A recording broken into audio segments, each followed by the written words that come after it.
നാടും നഗരവും ഉത്രാടപ്പാച്ചിൽ.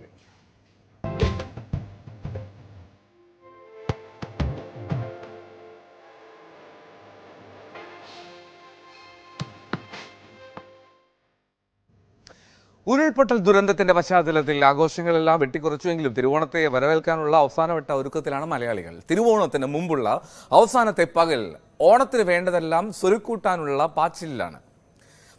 പൂവിപണിയും വസ്ത്രവിപണിയും പച്ചക്കറി വിപണിയും വലിയ തിരക്കിലാണ് എന്നുള്ളതാണ് പ്രധാനം. ആജ്ഞ രവീന്ദ്രൻ കൊച്ചിയിൽ നിന്ന് ചേരുന്നുണ്ട്, ശരണ്യ സ്നേഹജൻ ആലപ്പുഴയിൽ നിന്നും ചേരും, ഒപ്പം ഡാൻ കുര്യൻ തിരുവനന്തപുരത്ത് നിന്നും. ആദ്യം ആജ്ഞയിലേക്ക്. ആജ്ഞ ഓണക്കോടിയാണോ?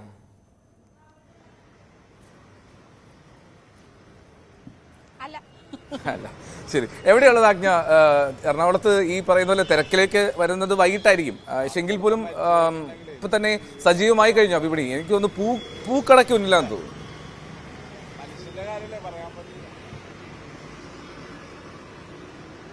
എൽദോ നമ്മളെ നോർത്തിലുള്ള പൂവിപണിയുടെ അടുത്താണുള്ളത്. ഇപ്പൊ എന്തെങ്കിലും മലയാളിയെ സംബന്ധിച്ചിട്ട് അത്തപ്പൂക്കളം ഇല്ലാത്ത ഓണമില്ല.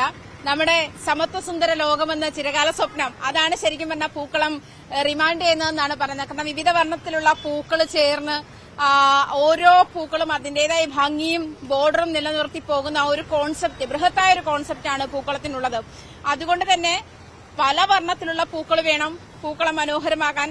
അതിനൊരു നിശ്ചിത ബോർഡർ വേണം, നിശ്ചിത ഡിസൈൻ വേണം. ഇതൊക്കെ പാലിച്ചുകൊണ്ട് പോകുന്ന ഒരു സാധനമാണ് പൂക്കളം. അപ്പോൾ പൂക്കളത്തിന്റെ ഒരുക്കങ്ങൾക്ക് വേണ്ടിയിട്ടും ഈ വിപണി ഭയങ്കര സജീവമായിരിക്കുകയാണ്. പൂക്കൾ വാങ്ങാൻ നിരവധി ആൾക്കാരുണ്ട്. ഇവിടെ വലിയ ഒരുക്കങ്ങളാണ് പൂവിപണിയുമായി ബന്ധപ്പെട്ട്. അല്ലെങ്കിൽ പൂ കർഷകർക്ക് വലിയ ആശ്വാസം നൽകുന്ന തരത്തിലുള്ള വിലയാണ്. അതുപോലെ തന്നെ വലിയ ഒരുക്കങ്ങളും, അതായത് പൂ കർഷകർക്ക് പൂക്കൾ വിൽക്കാനുള്ള വലിയ സജ്ജീകരണങ്ങൾ ഇവിടെ ഒരുക്കിയിട്ടുണ്ട്. ഇപ്പൊ നമുക്ക് ഇന്ന് സ്ട്രീറ്റ് സെല്ലേഴ്സും തന്നെ തുടങ്ങാം. നമുക്ക് ഇവിടെ ഒരു ചേട്ടൻ പൂക്കളൊക്കെ വാങ്ങാൻ റെഡിയായിട്ട് നാളത്തേക്ക് കളമൊക്കെ തയ്യാറാക്കി വന്നിരിക്കുമായിരിക്കും. അതെ അതെ അതെ അതെ കാര്യം വേറെ ഒന്നല്ല, കുട്ടികൾക്ക് ഭയങ്കര താല്പര്യം പൂക്കളം ഇടണം എന്നുള്ള കാര്യം. നമുക്കും അത് ഒരു ഇൻട്രസ്റ്റിംഗ് ആണല്ലോ അത്. കാരണം നമുക്ക് പ്രത്യേകിച്ചും ഓണം അവസരങ്ങളിൽ ഇപ്പൊ നമ്മള് സാധാരണ നമ്മള് പറമ്പുകളിൽ നിന്ന് പൂ പറിച്ചാണ് നമ്മൾ ഓണക്കളം ഇട്ടേണ്ടിരുന്നത്. ഇപ്പൊ അങ്ങനെയല്ല, നമ്മൾ പൂ വാങ്ങിച്ചിട്ട്, കാര്യം എല്ലാവർക്കും തിരക്കാണ്. അപ്പൊ പൂ വാങ്ങിച്ച് നമ്മൾ ഇപ്പൊ ഇട്ടേണ്ടിരിക്കണേന്. കാര്യം ഇതിപ്പോ ഓണം ആകുമ്പോഴത്തേക്ക് നമ്മളിപ്പോ എല്ലാരും പൂക്കളമാണല്ലോ നമുക്ക് മെയിൻ ആയിട്ട്, അല്ലേ? അങ്ങനെയാണ് അതിന്റെ കാര്യങ്ങള്, അല്ലേ? ഒരുക്കങ്ങളൊക്കെ എന്തായി? എല്ലാം ഇപ്പൊ കുഴപ്പമില്ല. ഞങ്ങള് ആ ചേട്ടന്റെ കയ്യിൽ ഒരു കൂടുണ്ട്, ആ കൂട്ടിൽ ഒരു ചെറിയൊരു പൂക്കളത്തിനുള്ള പൂവുണ്ട്, അതിന് എത്രയും ചോദിക്കൂ? അപ്പൊ ഇപ്പൊ ഇങ്ങനെ ഇനിയിപ്പോ എന്താ ഇതിപ്പോ 200 രൂപയുള്ള കാര്യം. അവർക്കും ജീവിക്കാൻ വേണ്ടിയിട്ടാണല്ലോ ഇതെല്ലാം ചെയ്യണത്. ഒരു ബിസിനസ് ആണല്ലോ മൊത്തത്തിൽ തന്നെ. ഇത്രയും പൂക്കള് ഇതിനകത്ത് ഒരുമാതിരി എല്ലാത്തരം പൂക്കളും, അത്യാവശ്യമുള്ള എല്ലാത്തരം പൂക്കളും മിക്സ് ചെയ്തിട്ടാണ് ഇതിൽ ഇട്ടിരിക്കുന്നത്. വാടാമല്ലിയുണ്ട്, ഈ മാരിഗോൾഡ് ബന്ദിയുണ്ട്, അതുപോലെ അത്രയും പൂക്കളെ വാങ്ങിയിട്ടുള്ളൂ. അത് 3 തരത്തിലുള്ള പൂക്കളാണുള്ളത്. അപ്പൊ ഇതിന് ഇത്രയുള്ളത് 200 രൂപയ്ക്കാണ് നിൽക്കുന്നത്. ഇനി ഇവിടെ മുല്ലപ്പൂവും ഉണ്ട്. കാരണം ഇപ്പൊ ഓണം ഇതായതുകൊണ്ട് സ്ത്രീകളൊക്കെ മുല്ലപ്പൂവ് മാല കെട്ടി തലയിൽ വെക്കാറുണ്ട്. അപ്പൊ അത് മുഴത്തിന് എത്രയാ ചേട്ടാ? 80 രൂപ മുഴം. 1 കിലോ പൂവിന് എന്തോ വിലയുണ്ട്? മുല്ലപ്പൂവിന് 1 കിലോ എന്തോ വിലയുണ്ട്? 1 കിലോ 400 രൂപ 1 കിലോക്ക്. മുല്ലപ്പൂവിനാണോ അജ്ഞ 400 രൂപ പറഞ്ഞത്? 80 രൂപയാണ്. പക്ഷെ തിരുവനന്തപുരത്ത് അതെ മുല്ലപ്പൂവിന് അതെ ഒരു 4000 രൂപ എന്നാണ് ഞാൻ ഇന്ന് വിപണി വില കേട്ടത്. അതുകൊണ്ട് എനിക്ക് ഭയങ്കര വലിയ വിലയാണ് മുല്ലപ്പൂവിന്. കാരണം വെച്ചാ 3000-4000 രൂപയൊക്കെ കിട്ടി. ഒരു മുഴത്തിന് 80 എന്ന് പറയുമ്പോ അതിൽ തന്നെ ഒരു 50 ഗ്രാം പോലും കാണത്തില്ല ശരിക്കും ഒരു മുഴം എന്ന് പറയുന്നത്. ഈ മുഴക്കണക്കും ഇപ്പൊ വിൽക്കാൻ പറ്റില്ലെന്നാണ് ഉത്തരവുള്ളത്. പക്ഷെ എന്നിരുന്നാൽ പോലും നമ്മള് ഈ പൂക്കച്ചവടക്കാരൊക്കെ ആ ഒരു തരത്തിലേക്ക് തന്നെയാണല്ലോ അതിനെ വിലയിരുത്തുന്നത്. ഇപ്പം സെന്റിമീറ്റർ കണക്കൊന്നും പറയാറില്ലെങ്കിൽ പോലും. പക്ഷെ ഈ പറഞ്ഞതുപോലെ നമ്മളിവിടെ വിശാലമായി നമുക്ക് കാണാം. ഒരു കാര്യം കൂടി, ഈ വാഴയില നമ്മൾ സദ്യക്ക് അനിവാര്യമാണല്ലോ. ഈ വാഴയിലയുടെ കാര്യത്തിൽ ഇതുപോലെ വലിയ ചർച്ച നടക്കുന്നുണ്ട്. അവിടെ വാഴയില വിൽക്കുന്ന ഏതെങ്കിലും കടയുണ്ടോ? ഒരു വാഴയിലയുടെ വിലയൊന്ന് ചോദിക്കാമോ? വല്ലാത്ത റേറ്റ് പറയുന്നുണ്ട്, അതുകൊണ്ടാണ്. അവിടെ ഉണ്ടോ? എനിക്ക് മനസ്സിലായല്ലോ. പക്ഷെ നമ്മളിപ്പോ നിൽക്കുന്ന സ്ഥലം പൂക്കൾക്ക് വേണ്ടിയിട്ട് മാത്രം അറേഞ്ച് ചെയ്തിട്ടുള്ള ഒരു വിപണിയാണ്. വാഴയില ഇരിക്കുന്ന സ്ഥലത്തേക്ക് നമുക്ക് പോകാം, അല്ലെങ്കിൽ അതിന്റെ വിലയെ പറ്റി ഒരു ധാരണ ഉണ്ടാക്കാം. കാരണം വെച്ചാൽ ഇപ്പം നമ്മൾ പച്ചക്കറി വിപണിയിൽ നിന്ന് നേരെ ഇങ്ങോട്ട് വന്നിരിക്കുന്നത് ഈ ഇവിടുന്ന് കിലോമീറ്റർ ദൂരത്താണ് ഈ പറഞ്ഞത് എൽദോ പറഞ്ഞ കച്ചവടം നടക്കുന്നത്. വാഴയില ആയാലും അല്ലെങ്കിൽ അതിന് അനുബന്ധ സാധന സാമഗ്രികളൊക്കെ കച്ചവടം നടക്കുന്നത് അവിടെയാണ്. അപ്പൊ നമുക്കത് അന്വേഷിക്കാം. ഞാൻ ഇപ്പോൾ പൂവിപണിയിലാണുള്ളത്. കാരണം ഇതൊരു അനിവാര്യ ഘടകമായതുകൊണ്ടും ഇങ്ങോട്ട് വന്നതാണ്. അപ്പൊ എന്തായാലും നമുക്ക് പൂക്കളെ പറ്റി ചേട്ടാ എങ്ങനെയുണ്ട് വിലയൊക്കെ പൂവിന്റെ സാധാരണ നോർമല് 100 മുതൽ തുടങ്ങുന്നു കിലോ. നല്ല കച്ചവടം ഉണ്ടോ? കച്ചവടം തീരെ ഇല്ല, ആൾക്കാരില്ല. ഇല്ല.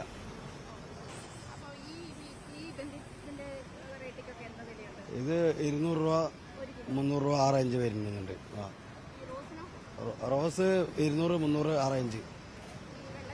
വെള്ള 400 500 ആ റേഞ്ച്.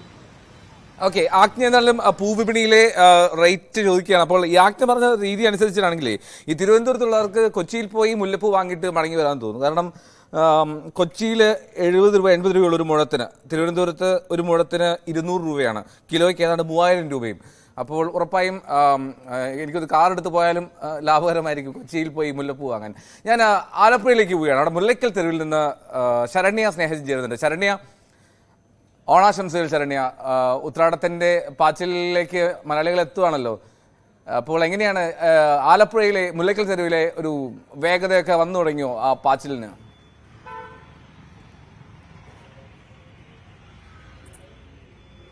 എൽദോ, ഏറ്റവും ഒടുവിലാണല്ലോ അല്ലെങ്കിലും ഓട്ടത്തിനൊന്ന് തീ പിടിക്കുക. അത് ആലപ്പുഴയിലും കാണാം, പ്രകടമാണ്. നമ്മളിപ്പോൾ ഉള്ളത് ആലപ്പുഴ മുല്ലയ്ക്കൽ തെരുവിലാണ്.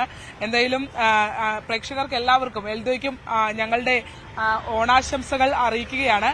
ഒപ്പം വളരെ സജീവമായി വിപണികളെല്ലാം തന്നെ കയറി വരുന്നുണ്ട്. നമുക്കറിയാം, വയനാടിന്റെയൊക്കെ പശ്ചാത്തലത്തിൽ പലയിടങ്ങളിലും ഓണാഘോഷങ്ങളൊക്കെ മാറ്റിവെച്ചിരുന്നു. എങ്കിൽ പോലും അത് വിപണിയെ ബാധിക്കുന്ന ഒരു സാഹചര്യത്തിലേക്ക് വന്നിരുന്നെങ്കിൽ പോലും ഇപ്പോൾ നല്ലൊരു ഉണർവ് കണ്ടു തുടങ്ങിയിട്ടുണ്ട് എന്നുള്ളതാണ്. നമ്മളോടൊപ്പം ചെറുകിട കച്ചവടക്കാർ, ഇത്തരത്തിൽ ധാരാളം ചെറുകിട കച്ചവടക്കാർ ഉള്ള ഒരു സ്ഥലമാണ് ആലപ്പുഴ. അവിടെ ഉള്ള ആളുകളോട് തന്നെ നമുക്ക് അവരുടെ വിപണി എങ്ങനെയുണ്ട് എന്നുള്ളത് ചോദിക്കാം. ചേട്ടാ, എങ്ങനെയുണ്ട് പൊതുവെ കാര്യങ്ങളൊക്കെ? എങ്ങനെ പോകുന്നു? മോശമാണോ? വളരെ മോശം ആണ്. ഇന്നും തിരക്കില്ല? കഴിഞ്ഞ ദിവസങ്ങളിൽ ഇന്നലെ ഇത്തിരി തിരക്കുണ്ടായിരുന്നു. അത് കുറച്ചുകൂടെ കഴിയും, ഉച്ച കഴിയും. ചൂടൊക്കെ അല്ല, അതുകൊണ്ട് ഉച്ച കഴിഞ്ഞ് ആളിറങ്ങും. ഇറങ്ങുമെന്നാണ് പ്രതീക്ഷ. ഇന്നലെയൊക്കെ രാവിലെ ആളുണ്ടായിരുന്നു, അതോ ഉച്ചയ്ക്ക് ശേഷമാണോ? ഉച്ചയ്ക്ക് ശേഷം ആളുണ്ടായിരുന്നു, കച്ചവടം ഉണ്ടായിരുന്നു, കുഴപ്പമില്ല. ഇന്ന് ഇത്തിരി മോശമാണ്. ആലപ്പുഴക്കാരനാണോ അതോ ആലപ്പുഴയിൽ വന്ന്? ആലപ്പുഴ ജനിച്ചോളെ നാളെ തന്നെ ആണ്. തൊട്ട് നമ്മുടെ കഴിഞ്ഞ ഓണങ്ങളെയൊക്കെ വെച്ച് നോക്കുവാണെങ്കിൽ എന്താ സാഹചര്യം? കഴിഞ്ഞ ഓണങ്ങൾ വെച്ചാൽ കച്ചവടം വളരെ കുറവാണല്ലേ? വളരെ കുറവാണ്. അതാണ് അദ്ദേഹം പറയുന്നത്. കച്ചവടം മോശമാണ്. അതാണ് എൽദോ പറയുന്നത്. കാരണം കഴിഞ്ഞ ഒരു തവണത്തെ വെച്ച് നോക്കുകയാണെങ്കിൽ ഇത്തവണ കച്ചവടം മോശമെന്നാണ് അദ്ദേഹം. നമ്മള് ദൃശ്യങ്ങൾ കാണാം, നാരങ്ങയും നെല്ലിക്കയും വിൽക്കുന്ന ആളാണ്. ഈ പറഞ്ഞ പോലെ പലയിടത്തും ആഘോഷങ്ങൾ മാറ്റിവെച്ചു എന്നുള്ളത് വലിയ തിരിച്ചടി വിപണിയിൽ ഉണ്ടാക്കിയിട്ടുണ്ട് എന്നുള്ളതാണ് നമുക്ക് മനസ്സിലാകുന്നത്. ഇപ്പോൾ രാവിലെ ആ ഒരു തിരക്ക് വലിയ തോതിൽ അങ്ങനെ അനുഭവപ്പെട്ട് തുടങ്ങുന്നേ ഉള്ളൂ. അത് ഇപ്പോൾ ഇനിയിപ്പോൾ ഒരു 11-12 മണിയൊക്കെ ആകുമ്പോഴത്തേക്കും വലിയ സജീവമായി മാറുമെന്ന് തന്നെ നമുക്ക് പ്രതീക്ഷിക്കാം. വേറെ ചില ആളുകളും ഒക്കെ ഉണ്ട് ഇവര് സ്ഥിരമായി. ചേട്ടാ, എങ്ങനെയുണ്ട് മൊത്തത്തിൽ കച്ചവടം? അദ്ദേഹം പറയുന്നത് മോശമാണെന്ന്. ഇച്ചിരി മോശമാണ്, ആരും കുഴപ്പമില്ല, ഇങ്ങനെ പോകുന്നു. എന്താ പൊതുവെ ആളുകൾ ഇറങ്ങുന്നത് കുറവാണോ? ആള് ഇപ്രാവശ്യം കുറവാണ്. എല്ലാ സ്ഥലത്തും കടകളും കാര്യങ്ങളൊക്കെ അല്ല. പണ്ട് ഒറ്റ മുള്ളിലേക്ക് തന്നെ പറഞ്ഞു വാങ്ങിക്കാൻ. ഇപ്പൊ അങ്ങനെ ഇല്ലല്ലോ, ഇപ്പൊ എല്ലായിടത്തും കടകളായില്ല. പിന്നെ ഇപ്പൊ പുതിയ പാസിയോ സ്റ്റുഡിയോ അങ്ങനെയുള്ള ഓരോ പുതിയ കടകൾ വന്നപ്പോ ഇങ്ങോട്ടേക്ക് മുല്ലേക്കിലോട്ടേക്കുള്ള വരവ് കുറഞ്ഞു. എന്നാലും നമ്മളുടെ ഒരു പൊതു അന്തരീക്ഷം എങ്ങനെയുണ്ട്? കുഴപ്പമില്ല, അങ്ങനെയൊക്കെ പോകുന്നു. സാധാരണ നമ്മുടെ വള്ളംകളി എന്നൊക്കെ പറഞ്ഞ് ഓണാഘോഷങ്ങളും ഒക്കെ ഉള്ളപ്പോ ഒന്ന് വള്ളംകളി വിട്ടങ്ങ് സജീവമായിരുന്നു ആലപ്പുഴ, അല്ലെ? ഇത്തവണ ഒരു വള്ളംകളിയൊക്കെ മാറ്റിവെച്ചതിന്റേതായ ഒരു ബുദ്ധിമുട്ട് എല്ലാവർക്കും ഉണ്ട്. കച്ചവടക്കാർക്ക് പൊതുവെ ഭയങ്കര മോശമാണ്. പിന്നെ ചതയം നേരത്തെ വന്നപ്പം അങ്ങനെ കുറെ പ്രശ്നങ്ങളുണ്ടായി. അതുകൊണ്ടാണ് ആളത് വരാത്തത്. അതുപോലെ സ്കൂള് അടച്ചതും അല്ലെ? ഒരുപാട് ഇന്നലെയാണ് സ്കൂൾ അടച്ചത്. അതുകൊണ്ട് പിള്ളേരില്ലാതെ വരാൻ പറ്റത്തില്ലല്ലോ. അപ്പൊ അതിന്റേതായ ഒരു ബുദ്ധിമുട്ട് എല്ലാവർക്കും വന്നിട്ടാണ്. നമ്മള് സാധാരണ ചെറിയ കച്ചവടക്കാരാ, വലിയ കച്ചവടക്കാർക്ക് അതിലും മേളിലായിരിക്കും അവർക്ക് വരുത്തിരിക്കുന്നത്. അതാണ് ഈ സ്കൂൾ അടച്ചത് വലിയൊരു പ്രശ്നമായിപ്പോയിട്ടുണ്ടെന്ന് തോന്നുന്നുണ്ട്. ചേട്ടാ, പൊതുവെ ഓണക്കോടി എടുക്കാൻ ഇറങ്ങിയതാണോ? എന്താണ്? അതെ, ഓണക്കോടി എടുക്കാനായിട്ട് ഇറങ്ങിയാണ്. ഞങ്ങൾ ഒരു പ്രാവശ്യം വന്നിട്ട് പോയി. പിന്നെ ഇനിയിപ്പം ഒരു പ്രാവശ്യം കൂടെ വന്ന് ഇറങ്ങി. സ്കൂള് നിങ്ങൾക്ക് ഇത്തവണ താമസിച്ചല്ലേ അടച്ചത്? കാരണം ഓണത്തിന് തൊട്ട് മുമ്പല്ലേ? ഇപ്പൊ ഓണക്കോടിയൊക്കെ എടുക്കാൻ വൈകിപ്പോയാ എങ്ങനെയുണ്ട് മൊത്തത്തിലൊരു ഓണം എങ്ങനെ തോന്നുന്നു നിങ്ങൾക്ക്? കാരണം പൊതുവെ കച്ചവടക്കാരൊക്കെ പറയുന്നു ആളുകൾ എത്തുന്നതൊക്കെ കുറവാണ് എന്നുള്ള കാര്യമാണ് പൊതുവെ കച്ചവടക്കാരൊക്കെ വ്യക്തമാക്കുന്നത്. ഒന്ന് പറയൂ, ഒന്ന് ഒതുങ്ങി നിൽക്കുമോ ഇങ്ങോട്ട്? പൊതുവെ ഓണം ഞങ്ങൾ നോക്കിയിട്ട് പൊതുവെ ഇത്തവണ ഇച്ചിരി ഞങ്ങൾക്ക് തീരദേശ മേലുള്ള ആൾക്കാരാണ്. അപ്പൊ പൊതുവെ പണിയും കാര്യങ്ങളൊക്കെ ഇച്ചിരി പൊതുവെ മോശമായിരുന്നു. എന്നാലും അത്യാവശ്യം കുഴപ്പമില്ലാത്ത രീതിയിൽ ആഘോഷിക്കുന്നുണ്ട്. കാണാൻ പറ്റിയ ഓണം എന്നാണ് പറയുന്നത്. അതെ, അതാണ് എൽദോ. കാരണം എന്ന് വെച്ചാൽ നമ്മളുടെ ഒരു മനസ്സ് വയനാടിന്റെ പശ്ചാത്തലം കൊണ്ട് എങ്കിൽ പോലും എല്ലാത്തിനെയും അതിജീവിച്ച് കൂട്ടായ്മകൾ ഉണ്ടായി സന്തോഷത്തോടെ മുന്നോട്ട് പോകണമെന്ന് തന്നെയാണല്ലേ? അതെ, അത് തന്നെ നമ്മുടെ ആഗ്രഹം. അതെ. എങ്ങനെയുണ്ട് അവിടെ പൊതുവെ തീരദേശ മേഖലകളിലൊക്കെ പണി കുറവാണല്ലേ? പണി ഇപ്പം ഏകദേശം വലിയ കുഴപ്പമില്ലാത്ത രീതിയിലുള്ള ആദ്യമൊക്കെ പണി വെച്ചിട്ട് മോശമായിരുന്നു. പിന്നെ പണി പിന്നൊക്കെ ആയി കുഴപ്പമില്ല. ഇപ്പൊ കുഴപ്പമില്ലാതായി തുടങ്ങിയിട്ടുണ്ട്. കുഴപ്പമില്ലായി തുടങ്ങിയിട്ടുണ്ട്. എന്തുടുപ്പാ വാങ്ങാൻ പോകുന്നേ? പട്ടോടെയൊക്കെ വിട്ട് കുട്ടികളിപ്പോ ഓണത്തിന് പാന്റും ഷർട്ടും ഒക്കെ. ശരി. ഒരു മോളേ ഉള്ളൂ? അല്ല, രണ്ടുപേരുണ്ട്. വൈഫും മോളോട്ട് അവിടെ ഉണ്ട്. അപ്പം നിങ്ങൾക്ക് എല്ലാവർക്കും ഞങ്ങളുടെ ഓണാശംസകൾ ന്യൂസ് 18ന്റെ.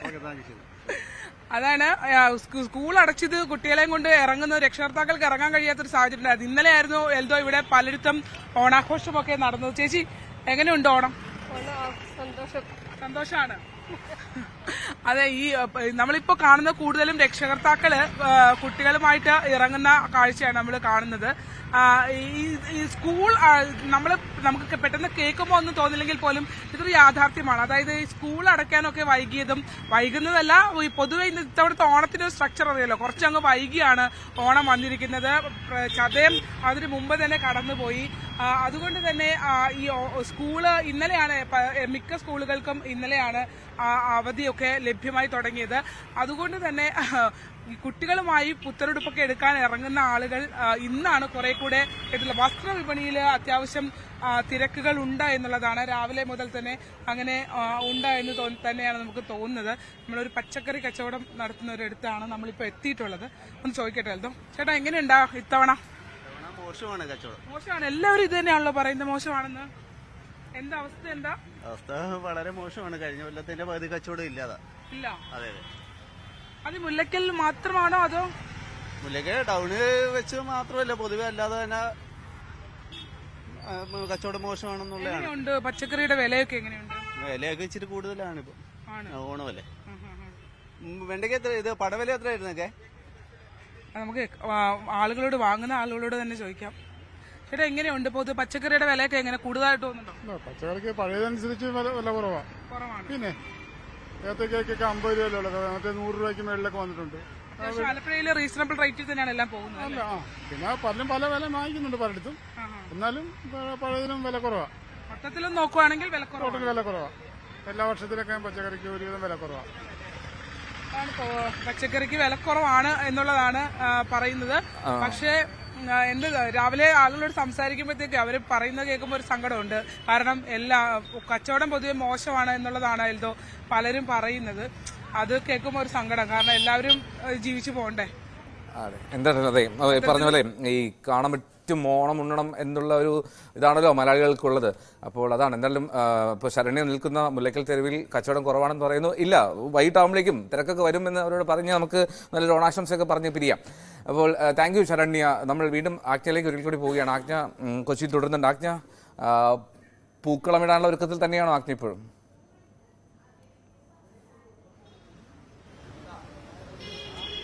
ഞാനും പൂക്കളൊക്കെ വാങ്ങി കുറച്ചൊക്കെ. നമ്മൾ നാട്ടിൻപുറത്താണെങ്കിൽ വീട്ടിലൊക്കെ ആണെങ്കിൽ തൊടിയിലൊക്കെ പൂക്കളൊക്കെ ഉണ്ടാവുമല്ലോ, പക്ഷെ ഇവിടുന്ന് വാങ്ങി തന്നെ വേണം ഇടാൻ.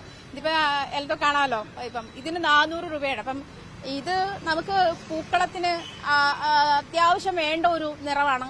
ഇതങ്ങനെയാണ്. അപ്പൊ ഇതൊക്കെ ഈ വാങ്ങുന്ന ആളുകൾക്ക് ഇതൊക്കെ ഒഴിവാക്കാൻ പറ്റാത്ത ഒരു സാഹചര്യം കൂടിയുണ്ട്. ഇപ്പൊ മാരിഗോൾഡ് ആണെങ്കിൽ ബന്ദി എന്നാണ് എന്റെ നാട്ടിൽ പറയുക, ചിലടത്ത് അത് ചെണ്ടുമല്ലിയാണ്. അങ്ങനെ എന്തെങ്കിലും കോമൺ ആയിട്ട് മാരിഗോൾഡ്, ഇംഗ്ലീഷിൽ നമ്മൾ മാരിഗോൾഡ് എന്ന് പറയുന്ന പൂവ്, അതിനാണ് ഡിമാൻഡ് ഏറെയും. പറഞ്ഞ ജമന്തിയുടെ വിവിധ വെറൈറ്റികളും അങ്ങനെയാണ് ഇത്. പിന്നെ നമുക്കിവിടെ പച്ച നിറം ഇടാനായിട്ട് ശതാവരി കാണാം. നമ്മള് എല്ലാം ഓർക്കുന്നുണ്ടാവും, കഴിഞ്ഞ വർഷം നമ്മള് പൂക്കളത്തിന്റെ വിന്നേഴ്സാണ്. അപ്പം നമ്മളെ ഏറ്റവും വലിയ മെറിറ്റ് എന്ന് പറയുന്നത് നമ്മള് ഇല അതിൽ ഉപയോഗിച്ചില്ല എന്നുള്ളതാണ്. പൂക്കളത്തിന് പൂ കൊണ്ടുള്ള കളം എന്നാണ്. പക്ഷെ വീട്ടിലൊന്നും ഇത് ചെയ്യാറില്ലല്ലോ. കൂടുതൽ പച്ചയുടെ ഭംഗിയും കൂടി അതിനേക്ക് കൊണ്ടുവരിക എന്നുള്ളതാണല്ലോ അതിന്റെ ഒരു രീതി. എന്തായാലും തകൃതിയായിട്ട് നടക്കുന്നുണ്ട്. ഞങ്ങൾ ഇവിടെ നിന്നപ്പോൾ തന്നെ ഒരുപാട് പേര് വന്നുകൊണ്ടിരിക്കുന്നു. എന്തായാലും നാളെ തിരുവോണം കൂടുതൽ കളറാക്കാനുള്ള ഒരുക്കത്തിൽ തന്നെയാണ് കൊച്ചിക്കാരും എന്നാണ് നമുക്ക് മനസ്സിലാക്കാൻ കഴിയുന്നത്. ഇപ്പൊ ആ ഒരു കൂടയിലേക്ക് ചേട്ടാ അതിന് എത്ര രൂപയാ ചേട്ടാ?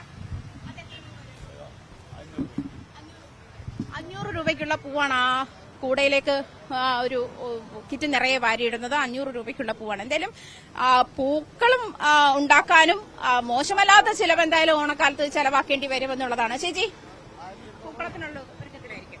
അതെ, ഓണമൊക്കെ ഒരുങ്ങി ഒരുങ്ങി. വിലയൊക്കെ എങ്ങനെയുണ്ട്? വില എപ്പോഴും പോലെ തന്നെയാണ്, വലിയ വ്യത്യാസമൊന്നും തോന്നുന്നില്ല. അഫോർഡ് ചെയ്യാൻ പറ്റുന്ന റേറ്റ് ആണോ? അഫോർഡബിൾ എന്ന് പറയുന്നത് ഓരോ ആൾക്കാരെ അനുസരിച്ചിരിക്കും. എനിക്ക് തോന്നുന്നു കഴിഞ്ഞ വർഷത്തെ പോലെ തന്നെയാണ്, വലിയ വ്യത്യാസമൊന്നും കാണുന്നില്ല. അതെ, മസ്റ്റാണ്. അതെ, ബാക്കിയുള്ള ഒരുക്കങ്ങളൊക്കെ തയ്യാറായി കഴിഞ്ഞു. എല്ലാം തയ്യാറാണ്. അതെ, എന്തായാലും എന്തോ അത് തന്നെയാണ്. ചേട്ടാ കഴിഞ്ഞ വർഷത്തെ അപേക്ഷിച്ച് പൂവിഴി എങ്ങനെയുണ്ട്? വിത്തനയൊക്കെ എങ്ങനെയുണ്ട്? കച്ചവടം ഇതുവരെ വലിയ കുഴപ്പമില്ല. ഇനിയിപ്പോ ഇന്നത്തെ കൂടി ലോഡ് വന്നിട്ടുണ്ട്. അപ്പൊ അതും കൂടി റെഡി ആയാലേ ഒന്നും കൂടി ഉഷാറാവുള്ളൂ. എവിടെ നിന്നാണ്? തോവാളയിൽ നിന്നാണ് ബാംഗ്ലൂരിൽ നിന്നാണ് പൂക്കളർ?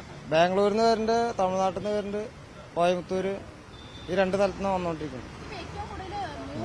മൂവിംഗ് ആയിട്ടുള്ള ഏത് നിറത്തിലുള്ള പൂവാ? ഏത് ഫ്ലവറാ കൂടുതൽ പോണതോ? കൂടുതൽ പോണോ മറ്റേ വാടാമല്ലി, ഓറഞ്ച്, പിന്നെ മഞ്ഞ. പിന്നെ വാടാമല്ലിക്ക് എന്താ വിലയുണ്ട് 1 കിലോയ്ക്ക്? വാടാമല്ലി കിലോ 400. ഈ 400 രൂപയ്ക്ക് തന്നെ തന്നെയാണ് 1 കിലോ ഒക്കെ വാങ്ങി പോകുന്നവരുണ്ട്. ഉണ്ട്.